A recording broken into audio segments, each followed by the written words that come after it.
Howdy, howdy, howdy. This is Sam, the voice you usually hear at the start of the Scott Holman podcast, introducing something that Bobby and I are very proud to be giving our patrons and something we're going to give you a little taste of here in the free feed. I'm going to let Bobby and I in the recording explain it fully, but to put it simply, this is a preview of all the Big 12 teams in and around the tournament. We'll lose the definition of around, but I thought we had some good talk in the around category, as well as the teams that would more obviously be the target of a Big 12 preview.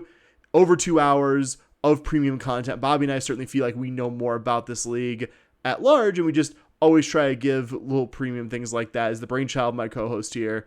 If you would like to and don't do so already, go to patreon.com. That's patreon.com/shpodcast, SHPOWDcast, patreon.com/shpodcast. Support the work that Bobby and I do for as little as $5 a month. If you want to give it a try this month for March, we're going to have a lot of bonus content there, including not limited to this episode and another solo one that I believe I'm going to be dropping here in the next couple days prior to the Selection Sunday reveal. Plenty of premium content over there and just supporting the work that Bobby and I do on a weekly basis. So if you like what you hear in this little freemium teaser and want to support our show one more time for you, patreon.com/shpodcast. If you enjoyed this, please, please, please consider supporting the work that Bobby and I do on a weekly basis.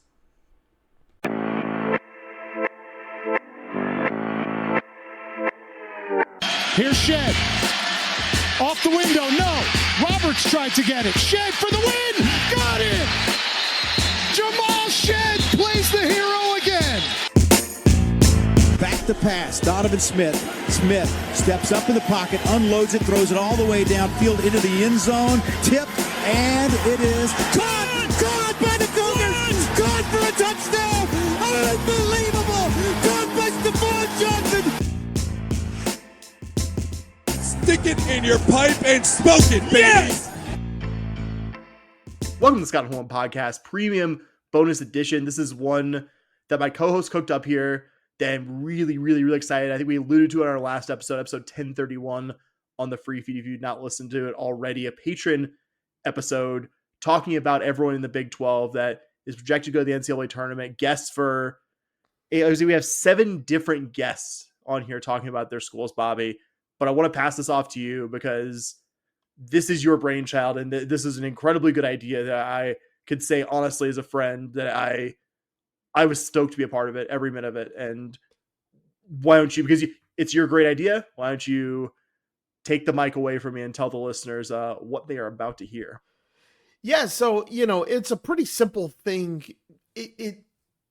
I think a lot of times when we see March Madness previews, a lot of times we see like, oh, let's check out how the matchups lay and, oh, who will this team see in the Sweet 16? Or, if everything falls the right way, or just real basic analysis like that. And we wanted to do something a little bit different, something that's going to be a little bit higher view of the team in general, what their thoughts are heading into the tournament, look back on their season a little bit, just to give you something a little bit different in terms of the March Madness preview. I think it's really interesting. It's been really fun talking to these teams and these podcasts and writers. It's been a lot of fun. It's been very eye-opening for me as to see what other schools think of themselves. Not to play too much spoiler, but there's a lot of teams who think they're Sweet 16 teams. I don't know if you noticed that during everything, Sam, but it's super exciting, and it's been really fun to do over this past, what's it been, like 3-4 days that we've been working on this with the interviews and stuff. So a lot of fun doing this one. So we kick it off with Iowa State, I think by a very narrow margin with Texas Tech, though may have a little reason for leading at the top with this one. The voice you hear talking about the Iowa State Cyclones is a first-time guest of the program. I don't know why, Bobby. We certainly haven't had him on here many times before, but is a familiar voice, but somebody who I think was very knowledgeable about the Iowa State Cyclones, one of the other very best teams in the Big 12 behind the Cougars. So let's give a listen to what the three of us had to talk about with the Clones. All right. Well, we are going to continue down our road of interviewing guests whose teams will be going into the NCAA tournament. And today we have a brand new guest to the show for Iowa State. We have Dustin. Dustin, how are we doing today, bud? Hey, I'm doing great. Longtime listener of the podcast. Love catching up on what's going on with Iowa State's conference rival. So appreciate the show and happy to be talking to you guys. Yeah, you sound like a natural at it. Like it sounds like you've done like several hundred of these already, but it's probably some people are just first time naturals, honestly. Nothing to make of that. Absolutely. So we're going to start this off. We're releasing this before Selection Sunday. Kind of, once Selection Sunday happens, we all kind of know you can look at matchups and all that kind of stuff. And you can get that from pretty much anybody, right? You can go and watch TV and everyone will break it down for you. But here we're going to do something a little bit different. We're going to start off with a pretty basic question. What seed do you think your Iowa Cyclones are going to be seeded at? I think the Iowa State Cyclones, my team will probably, I'd say a 3 seed is what I'm seeing for the most part. That feels about right.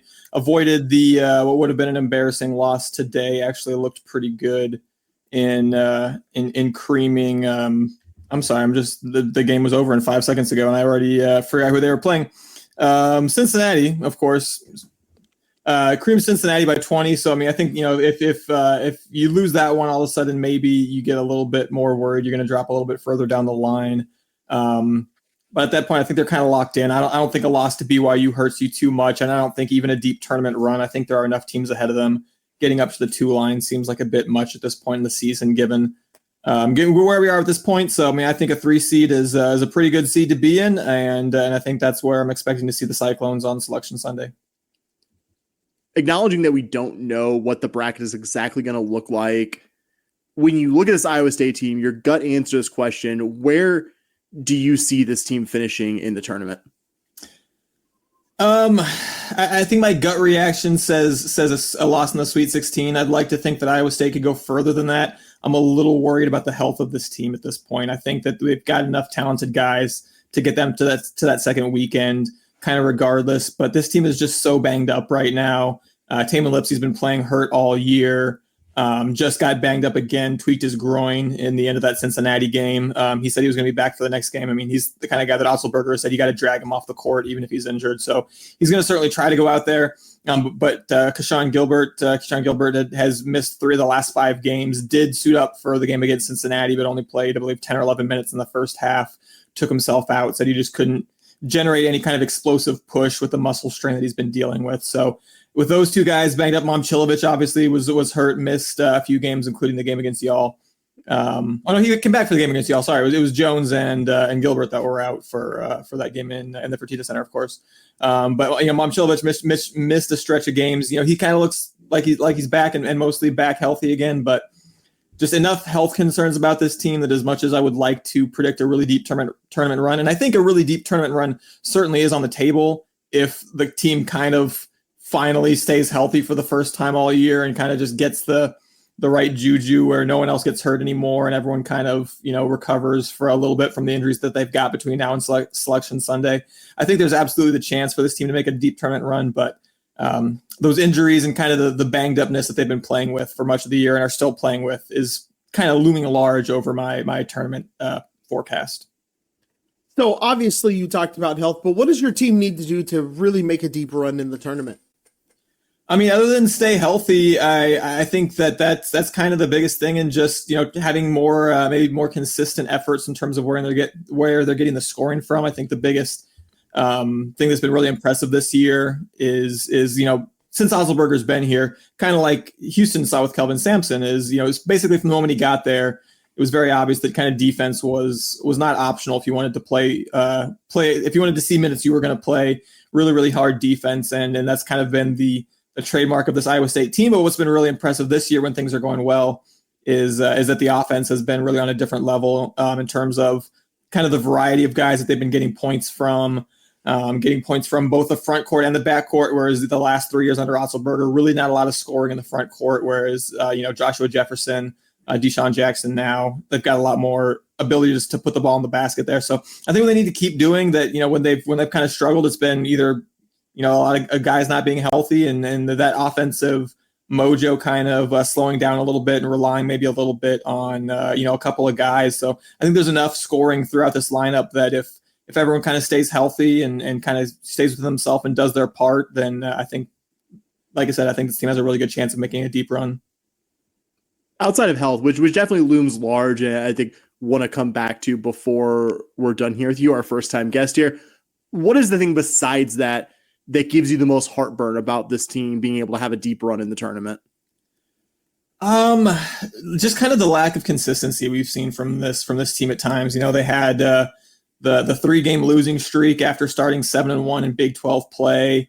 And we've seen, I think, just kind of consistency in terms of, having a multiple game stretch, and also just consistency in terms of within a single game getting a little bit streaky, not to go all the way back to one of the first handful of games of the season, but that game against Auburn, they had a big lead in the second half, couldn't hold on to that big double-digit lead. And then we've seen that in some of the games as well that they've lost in Big 12 play, is just sometimes getting a little too streaky, and just not being able to kind of stop some of the extended runs or just kind of going into a little bit of offensive stagnation for kind of extended periods. So and obviously that's you can kind of get hot in 6 games, but if you're having in individual games extended stretches where you're just not really playing your best ball, eventually you're going to face teams in the tournament. They're going to take advantage of that.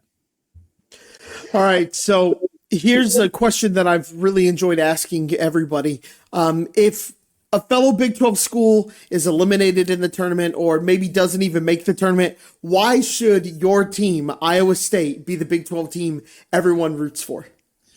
Iowa State should be the Big 12 team that everyone roots for, because this school's ratio of people caring about it to like actual success over the course of the year is the highest of anyone in the conference by far. Just a team that, a school that in multiple sports that, it's been infamous at this point. I probably don't need to tell you how many years it's been since the football team won a conference championship. And, the basketball team, kind of tends to, unfortunately, flaming out at the Sweet 16 kind of tends to be a thing, with this team, and it's just not had. But I mean, you go to a game at Hilton Coliseum, it's a home atmosphere unlike any other in the conference, and that's not a slight on anyone else's home atmosphere in this conference, but Hilton is just on another level. The way this team, this fan base travels to the Big 12 tournament, the way this team travels to all of their road games, there's just this huge base of support. And, I challenge you, other than like outside of Iowa fans who, there's the rivalry there. I think if you talk to most opposing fans, I think they'll tell you their experiences that Iowa State fans are generally pretty chill and easy to get along with. We like to drink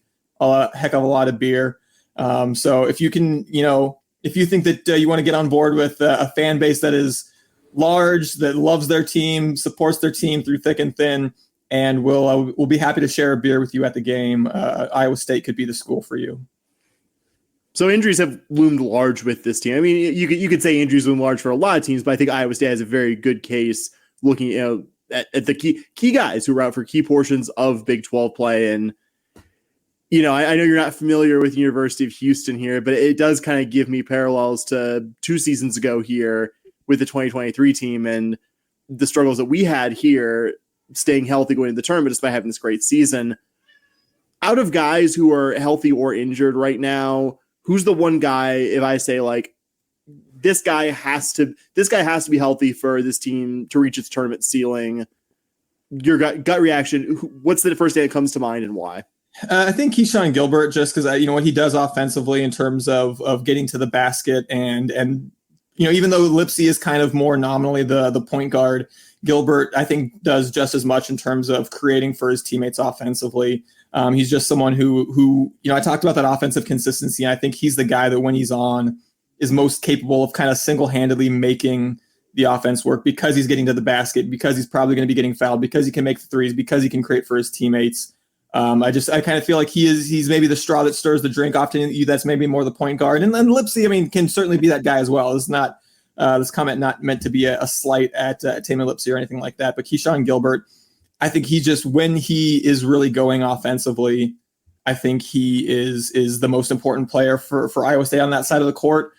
Certainly a plus contributor on the defensive end as well. And unfortunately, as fate would have it, he's the guy that looks most banged up right now heading into the tournament, which is also why I know it's not exactly what you asked, but man, if there's one guy that could wave a magic wand and make him be healthy for the tournament, it would certainly be Keyshawn Gilbert. A, because of his contributions, and B, because, damn it, it looks like he might be still dealing with that lingering muscle strain going into the tournament. Well, Dustin, that's all the questions we have for you. Thank you so much for your Iowa State insight, and look forward to having you on again.